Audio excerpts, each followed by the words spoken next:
दर्शकों, आज डिजिटल दुनिया ने बिजनेस करने का तरीका भी बदल दिया है। अब छोटे छोटे व्यवसाय और स्थानीय कारीगर अपने उत्पादों को देश भर के लोगों तक पहुंचा पा रहे हैं। जी हाँ, और इसमें जो अहम भूमिका निभा रहा है वो है ONDC, यानी कि open network for digital commerce.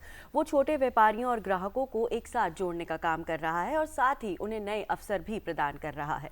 जी हाँ, और इसी महत्वपूर्ण विषय पर आज हमारे साथ बात करने के लिए हमारे स्टूडियो में मौजूद है हमारी बहुत ही खास मेहमान पल्लवी जी, फाउंडर इयास। आपका बहुत बहुत स्वागत है डीडी मॉर्निंग शो में मैम। बहुत बहुत धन्यवाद। So ma'am, welcome to DD morning show. और सबसे पहले तो हमारे दर्शकों को अपने बारे में बताइए और इयास के बारे में बताइए कि ये जो जर्नी है ये कैसे शुरू हुई। इयास की जर्नी 2011 में शुरू हुई। मैं पढ़ाई के लिए US गई थी, तो वहाँ पे एक ऑर्गेनाइजेशन था जो दुनिया भर के क्राफ्ट बेस्ड प्रोडक्ट्स को US और कनेडियन नॉर्थ अमेरिकन मार्केट के लिए कस्टमाइज़ करा के उनको सेल करता था। जी जी। और मुझे वो जगह बहुत पसंद थी, मैं अक्सर जाया करती थी। तो वहाँ मुझे बहुत सारी प्रोडक्ट्स, करीब करीब 60-70% प्रोडक्ट्स मुझे वहाँ इंडियन सब कॉन्टिनेंट से दिखती थी। ओके। और मुझे हमेशा ये लगता था कि हमारे पास ऐसा कुछ क्यों नहीं है। तो वो हमारी सारी क्राफ्ट्स, हमारे सारे कला, वो सारी बाहर पहुंच रही थी, लेकिन हमारे दर्शकों के पास, हमारे लोगों के पास नहीं थी। ओके। तो आइडिया वहाँ से आया। वापस आने के बाद थोड़ा बहुत रिसर्च किया। 2012 में इसको शुरू किया। ओके। कुछ साल चलाने के बाद मैंने पर्सनली एक ब्रेक लिया, क्योंकि बच्चे हुए तो मैंने आई डिसाइडेड कि मैं उनके साथ थोड़ा टाइम स्पेंड करके, फिर जब वो थोड़े बड़े हो गए तो 2019 में वापस से शुरू किया। फिर कोविड आ गया, तो ये हुआ कि अब शायद ये मैं ना कर पाऊँ। लेकिन कोविड में हमें अपने ग्राहकों से बहुत बहुत सपोर्ट मिला। बहुत लोगों ने हमारे प्रोडक्ट्स खरीदे। हमने उनको ये बोला कि हमें पता नहीं है हम कब भेज पाएंगे, भेज भी पाएंगे नहीं भेज पाएंगे। उस समय बहुत अनसर्टेनिटी थी जी। लेकिन सबने ये कहा और पेड़ लिए कि जिस दिन खुलेगा आप उस दिन भेजना। बिल्कुल। सो वो एक बहुत बड़ा सपोर्ट मिला हम लोगों को मार्केट से, एंड उसके कारण फिर हम आगे बढ़ पाए। बिल्कुल। तो ऐसे में हम आपसे ये जानना चाहेंगे कि इयास के पीछे सोच क्या थी आपकी? भारतीय हस्तशिल्प और कारीगरों के साथ काम करने की प्रेरणा आपको कहाँ से मिली? तो हमारे कारीगर अभी तक, जैसे उस समय तक जैसे भी सेल्स होती थी या वो जो अपने ग्राहकों को पहुंचते थे, वो नॉर्मली मेलों के थ्रू जाते थे जी। या कुछ एक्सपोर्टर्स होते थे जो जिन लोगों ने उनके साथ कर रखे थे अपनी डील्स, तो वो उनके सामान उठाकर बाहर ले जाते थे। तो कारीगर को बहुत कम पैसे मिलते थे जी। जो मिलता था, जो वो बनाता था, वो डिपेंड करता था कि बीच में जो लोग हैं वो कैसे उनको क्या दे रहे हैं, उसके ऊपर डिपेंड करता था। उनकी अपनी कोई से नहीं थी इसमें जी।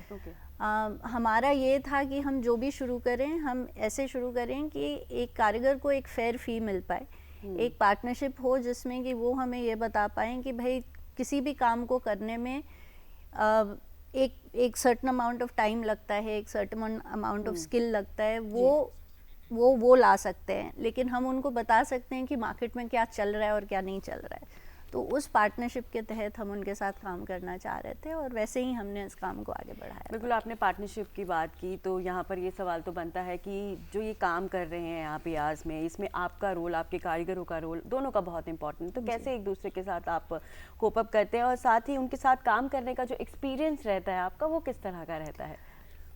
बहुत कुछ सीखने को मिला है। अच्छा। कारीगरों से बहुत कुछ सीखने को मिला है। शहर में रह के हम लोगों का पॉइंट ऑफ व्यू बहुत अलग हो जाता है जी। एक जीने का तरीका बदल जाता है। बहुत चीज़ उनसे ये, एक चीज़ तो ये सीखने को मिली है कि एक पॉइंट के आगे कितना चाहिए।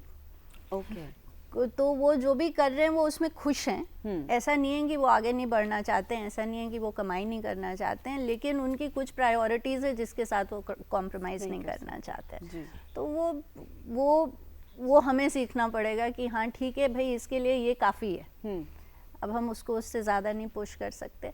लेकिन पार्टनरशिप जब हम उनके साथ करते हैं तो ये होती है कि भाई हम उनको बताते हैं कि हम ऐसी चीज़ें बनवाना चाह रहे हैं क्योंकि ग्राहक ऐसी चीज़ें ढूंढ रहे हैं, लेकिन वो एक पर्टिकुलर प्राइस पॉइंट पे ढूंढते हैं, तो हम उनको वो आइडिया देते हैं, लेकिन वो उस प्राइस पॉइंट को मीट करने के लिए उस चीज़ को कैसे डेवलप करते हैं, उस चीज़ को कैसे क्रिएट करते हैं, वो उनके ऊपर रहता है, ताकि उनकी कमाई में कोई कमी ना आए। ऑफ कोर्स जब कोई व्यवसाय कर रहा है तो प्रॉफिट तो चाहता है, लेकिन ये नहीं है कि आप दूसरे को खाकर वो प्रॉफिट बनाओ, तो वो चीज़ वो बताते हैं कि भाई मिनिमम इतना लगेगा तब ये काम होगा, या इसमें हम ये कटौती कर सकते हैं तो ये काम होगा, इस प्राइस पॉइंट पे होगा, फिर हम उस चीज़ को आगे बढ़ाते हैं। तो उनसे पार्टनरशिप बहुत ज़रूरी है हमारी। बिल्कुल बिल्कुल। तो मैम हम ये जानना चाहेंगे कि आप ONDC नेटवर्क से जुड़ी हुई हैं, तो आपका अनुभव कैसा रहा और इससे आपके कारोबार को किस तरह के तरीके से मदद मिली? ONDC एक बहुत ज़रूरी प्लेटफॉर्म है इस देश के लिए, क्योंकि अगर कोई तरीका है ग्रास रूट्स में पहुंचने का तो वो ऐसे नेटवर्क के थ्रू है जी। हम लोगों को ये फ़ायदा हुआ कि अभी जब हम ONDC के साथ ऑन बोर्ड हुए तो उनके साथ भी एक पार्टनरशिप हुई, उन्होंने ये डिसाइड किया, उनके साथ मिलके हमने प्रोडक्ट्स डिसाइड किए कि ये प्रोडक्ट्स हम डालेंगे, ये प्रोडक्ट्स हम इस प्राइस पॉइंट पे सेल करेंगे। उन्होंने हमें लॉजिस्टिक्स का सपोर्ट दिया, उन्होंने हमें कंटेंट का सपोर्ट दिया, तो वो सब करके एक बहुत अच्छी पार्टनरशिप रही हमारी। और वो हमें बहुत हमारे कुछ प्रोडक्ट्स थे जो हम होल्ड करते हैं, क्योंकि हम ई-कॉमर्स में, तो हम वो होल्ड करते हैं ताकि कस्टमर को आज की डेट में जल्दी चीज़ें मिलने की आदत पड़ चुकी है, तो वो हम उन प्रोडक्ट्स को उनको देकर बहुत जल्दी मूव कर पाए। बिल्कुल, तो ये एक बहुत अच्छा ऑप्शन था। तो अगर हम यहाँ पर छोटे बिजनेसमैन की बात करें जो ONDC के साथ जुड़ना चाहते हैं, उनके लिए आपका क्या मैसेज होगा?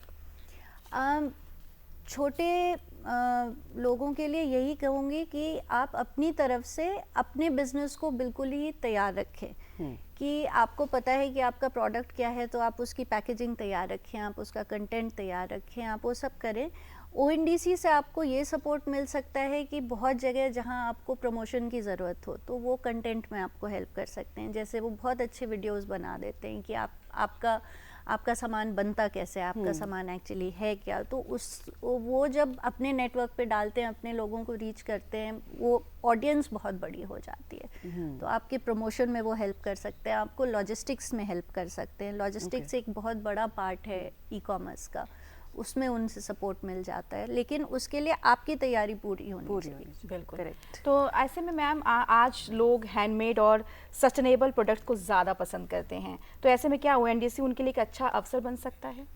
ONDC का स्पेसिफिक प्रोग्राम्स है सस्टेनेबिलिटी और हैंडमेड प्रोडक्ट्स के लिए।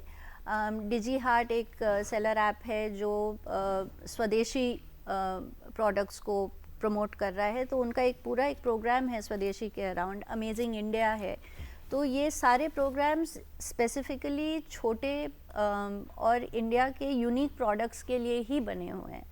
तो वो एक बहुत बड़ी वो ज़रूरत थी यहाँ के मार्केट के लिए। बिल्कुल। तो आप बिज़नेस चला रही हैं, आप कारीगरों के साथ डील कर रही हैं, तो एक सवाल चलते चलते आपसे कि क्या सीखने को मिलता है आपको उन कारीगर से जब वो काम करते हैं आपके साथ? आपको अगर अपने काम से लगाव होता है ना, तो काम कभी भारी नहीं लगता है, फिर आप हर दिन जाते हो और खुशी खुशी जाते हो। कम ज़्यादा का फिर उसमें आदमी देखता नहीं है। जी बिल्कुल, बहुत सही बात आपने कही। तो आज आपने यास के बारे में हमसे चर्चा की, ONDC सेगमेंट के बारे में हमसे चर्चा की, तो बहुत बहुत शुक्रिया पल्लवी जी, आज आप यहाँ आए ONDC सेगमेंट पर हमारे साथ। तो दर्शकों, आज ONDC सेगमेंट पर हमारे साथ जुड़ी हुई थी पल्लवी जी, फाउंडर यास से। बहुत बहुत शुक्रिया DD मॉर्निंग शो में आने के लिए। Thank you so much. Thank you.